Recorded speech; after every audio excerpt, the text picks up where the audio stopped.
कई बार हमारे दिमाग में सवाल उठता है कि लाइफ क्या है। हमने बहुत सारी डेफिनेशन सुनी है, तो यही मैं भी सोच रहा था।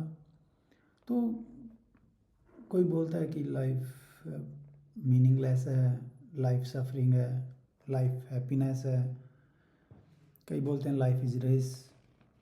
तो बाय चांस ही मैंने एक बुक के बारे में सुना, द स्ट्रेंजर। तो मैंने सोचा चलो छोटी सी बुक है, पढ़ते हैं, कुछ मिलेगा तो अच्छी बात है, वरना सही है। तो मैंने ये बुक पढ़ी, तो मैं इस बुक से निकल ही नहीं पाया। मतलब कि इसमें इतने ब्यूटीफुल तरीके से समझा रखा है कि लाइफ क्या है। मतलब इसकी स्टोरी एक बिल्कुल इंटेंस माहौल से शुरू होती है। पहले ही लाइन है, मम्मा हैज़ डाइड। और ये चलते चलते चलते तुम्हें लग रहा है कि क्या हो रहा है, कुछ नहीं हो रहा। लेकिन जब जैसे ये सेकंड हाफ में एंटर करती है तो सब समझ में आ जाता है कि अगर तुम बैठ के सोचोगे कि हम सोचते क्या हैं और क्या हो जाता है। हम सबकी लाइफ में ये होता है ना कि हम एक बार के लिए सोचते हैं कि यार बस 5 मिनट पहले अगर मैं ये ना करता तो ये हो जाता। कि ज़िंदगी में इतनी सारी चीज़ें हो रही है, हम उनका मतलब ढूंढने लग जाते हैं कि यार ये ऐसा क्यों हो रहा है। तो उसका कोई मीनिंग नहीं है। तो सीधी सी बात है, लाइफ इज़ मीनिंगलेस। लाइफ बहुत रैंडम है, जो कि मेरे हिसाब से जो मैंने समझा। ऐसे ही मैंने एक दो किताबें पढ़ी, फिर मैंने थोड़ा ध्यान दिया, इधर उधर देखा, तो सही में मतलब कि हमारे साथ या हमारे आसपास में किसी के साथ ना ये चीज़ें होती रहती है कि एक पल में लाइफ चेंज हो जाती है। कि तुम कितनी ही प्लानिंग कर रहे हो, कुछ भी कर रहे हो, बहुत रेयर चांस है कि ये अकॉर्डिंग टू प्लान होगा। तो ये आई थिंक ये सबके साथ ही होता है ना कि एक प्रॉब्लम, एक फेज आता है एग्जिस्टेंशियलिज्म, कि हम क्या हैं, क्या है, क्या कर रहे हैं। तो उसी के साथ वो वर्ड आता है कि गो विद द फ्लो, कि जो हो रहा है होने दो, तुम बस देखो और चलते रहो। क्योंकि लाइफ का कोई मीनिंग है नहीं,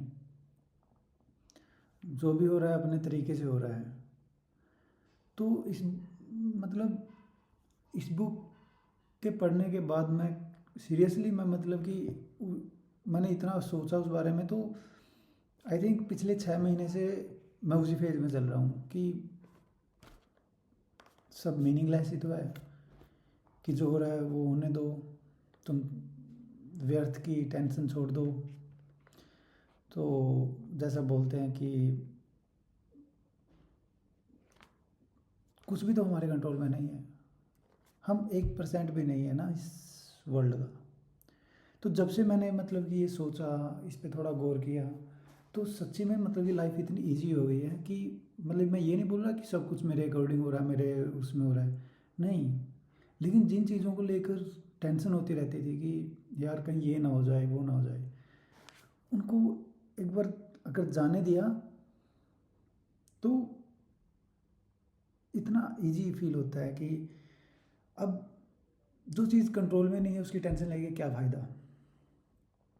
मैं खुद का तजुर्बा बता रहा हूँ, मुझे नहीं पता तुम्हारे साथ होगा कि नहीं होगा, लेकिन सही में अगर तुम ज़िंदगी को इस तरीके से देखो कि क्या हो रहा है, क्या हम इस पे कंट्रोल कर सकते हैं, ये हमारे साथ ही क्यों हो रहा है। तो अगर हम ये चिंता लेके बैठेंगे कि यार कहीं ये मेरे साथ ही क्यों हो रहा है, या फिर ये हो ही क्यों रहा है, तो उसका कोई फ़ायदा नहीं है। फालतू में हम उसकी टेंशन लेके बैठेंगे, दिमाग ख़राब होगा हमेशा। मतलब कि फिजिकल से लेके मेंटली प्रॉब्लम होंगी। तो ये बहुत ज़रूरी है ये समझना। फ्यूचर प्लानिंग का कोई फ़ायदा नहीं है, तो अपना फ्यूचर प्लान मत करो। एक पल, एक सेकंड में सब कुछ चेंज हो सकता है।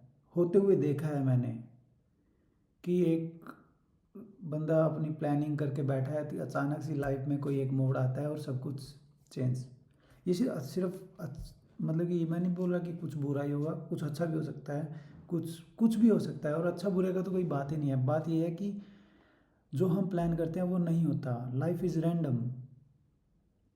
तुम अस्तित्व की चिंता करना छोड़ दो कि नहीं, कोई फ़ायदा नहीं है उसमें। तो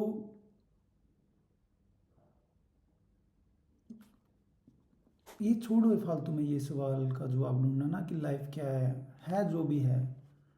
बस इतनी सी बात है कि लाइफ रैंडम है और हम इसके बिल्कुल छोटे से पार्ट हैं। तो हमें फालतू में ही इसका भार ढोने की ज़रूरत नहीं है। चलने दो जो चल रहा है।